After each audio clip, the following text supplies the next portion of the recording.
तर शिक्षक मित्र हो, काल आपण काही शब्दांचे उच्चार पाहिले, तसेच आपण आज सुद्धा काही शब्दांचे उच्चार पाहणार आहोत। शेवटी इंग्रजी ही भाषा आहे।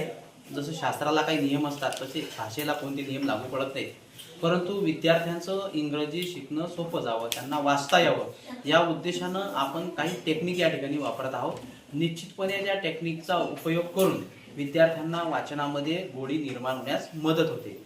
काल आपण काही अक्षर पाहिले, त्या अक्षरांचा आज आपण सराव करू आणि काही जे नवीन अक्षर आहेत ते मी तुम्हाला सांगणार आहे। पण त्या आधारावर काही शब्द कसे तयार होतात ते आपण पाहणार आहोत आणि हळूहळू अशा प्रकारे प्रत्येक अक्षराचा उच्चार, त्यानंतर त्याच्यापासून जे शब्द तयार होतात त्यांचा उच्चार, असं करत करत आपल्याला पुढे जायचं आहे।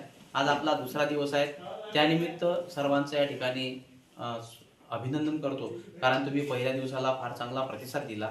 चला तर आपण काल काय शिकलो त्याविषयी आपण थोडक्यात माहिती घेऊया।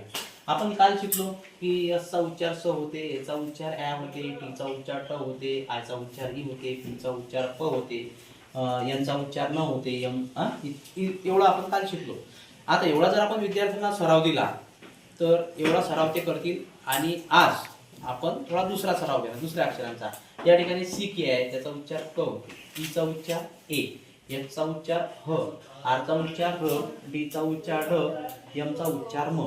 आणि कालचे शब्द आणि आजचे शब्द यांच्या मिळून आपल्याला काही शब्द या ठिकाणी आज तयार करायचे आहेत आणि विद्यार्थ्यांना यामध्ये खूप मजा येणार आहे शिकण्यामध्ये। थोडा आपण या ठिकाणी त्याचा सराव करून घेऊया। बघा, सी केचा क, आता माझ्या समोर काही विद्यार्थी आहेत, त्या विद्यार्थ्यांना मी सांगतो। आता बाळांनो, सी केचा क, ईचा ए, एचचा आरचा यमचा डीचा ड, अशा प्रकारे ते आता या ठिकाणी उच्चार आहे।